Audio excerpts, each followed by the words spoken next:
get it wrong. How did you know this? I didn't know at all.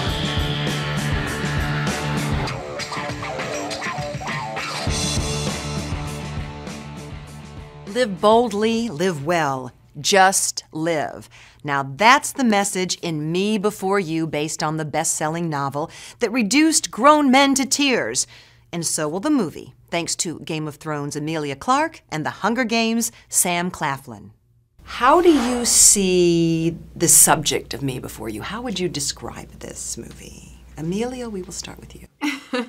Well, I think the ideal for this movie, and that I've heard a lot of people say, is, oh my goodness, I cried so much, but I laughed so much. And I came out feeling kind of happy. Like, lots of people are sort of coming out feeling really confused as to how they feel, but ultimately it's wanting to go out and live full lives, really, in whatever capacity that might be for you. I think, you know, hopefully people will sort of leave asking questions and wanting to know more. Because for me, I hadn't heard of the subject matter or Dignitas, for example. I hadn't heard of that prior to reading the script, and I started doing research, and my eyes were so open, you know, afterwards. And going through this, it's such an emotional journey. So similarly, I hope people go on that emotional journey. I hope they're not afraid of their feelings, you know, and hopefully it will make people call their loved ones and say, I love you. We've tried the chicken factory. I'm still having nightmares about those giblets. We've tried beautician. Turns out hot wax is not my friend. I'm running out of options for you here, Louisa. Please, I'll take anything. And this is new care and companionship for a disabled man. Do you have any experience of caregiving? I've never done it, but I'm sure I could learn. Then let's go meet Will. Will, this is Louisa Clarke. Nathan will talk you through Will's routines and equipment. You don't have to talk across me, Mother. My brain isn't paralysed. Yet. Good morning. Oh, he hates me. Every time I speak, he looks at me like I'm stupid.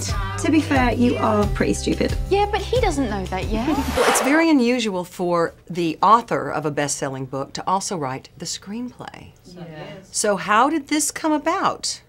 I think she's very, very cheap. I am so cheap. No, I think what it was that the studio just really wanted to keep the same balance of elements in the book that was going to be in the movie. So it's humor, it's tragedy, there's a huge love story at the center of it, but there's also some grit in the oyster, if you like. There's some serious issues in there.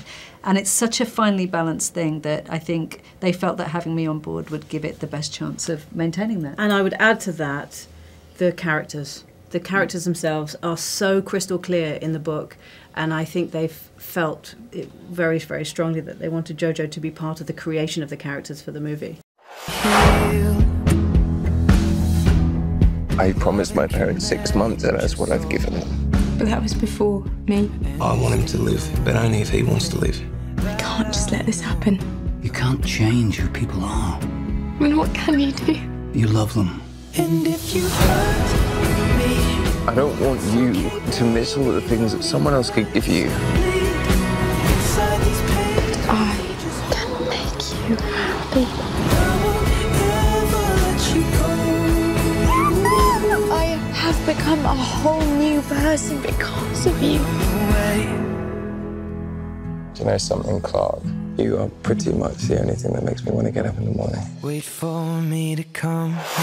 Have your hanky handy when you go to see Me Before You in your real-time theater.